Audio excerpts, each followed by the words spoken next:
Brasília iniciou o procedimento de reconstruções mamárias em 1972, na cirurgia plástica do Hospital das Forças Armadas, serviço que o senhor implantou e chefiou.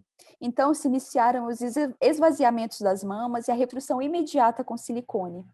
Como é que a mastologia foi se adaptando aos avanços da reconstrução mamária? A gente tem que entender assim, a reconstrução mamária com uma amputação feita por Halster, ela, ela não tinha solução nos anos 70. Mas como aluno do Pitangui, como você me falou, nós dominávamos muito as técnicas de redução mamária, de diminuição do volume da mama, que foi porque a técnica de Pitangui foi criada. São técnicas de mamoplastia redutora. Essas técnicas me proporcionaram um conhecimento enorme sobre as mamoplastias redutoras.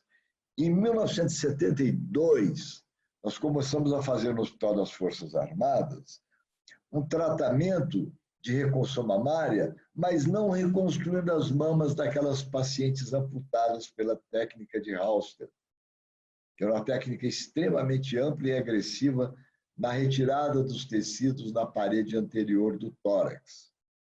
Mas nós começamos, eu associado ao Dr. José Antônio Ribeiro Filho, era mastologista, nós começamos a fazer um programa de prevenção do câncer da mama.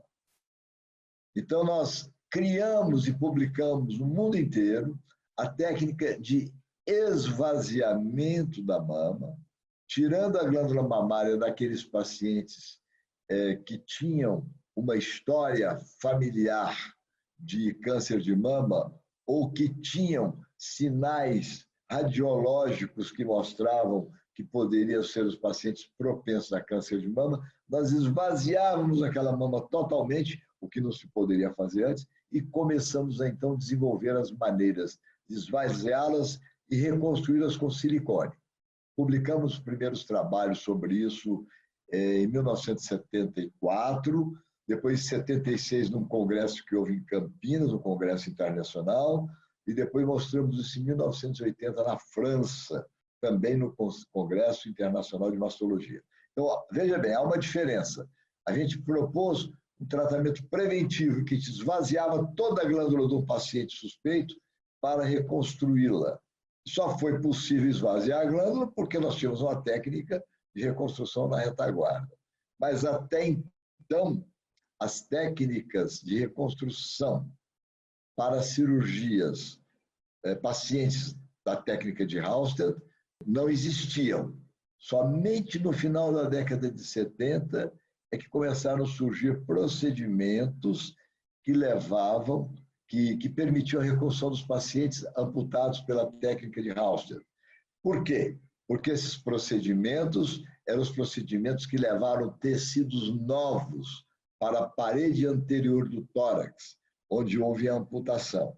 Esses tecidos novos vinham das costas, com o retalho de Latissimus dorsi, que foi desenvolvido por Bostwick em 1978, baseado numa técnica publicada em 1904, com outros propósitos por um cirurgião italiano chamado Tanzini, e também, no começo da década de 80, surgiu uma outra maneira de levar tecidos para a parede anterior do tórax, que foi a técnica publicada por Drever e Hartram, um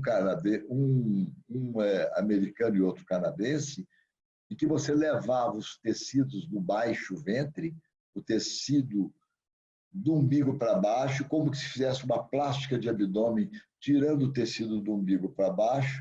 Esse tecido classicamente era desprezado, então desenvolveu-se uma técnica de levar esses tecidos para a parede anterior do tórax.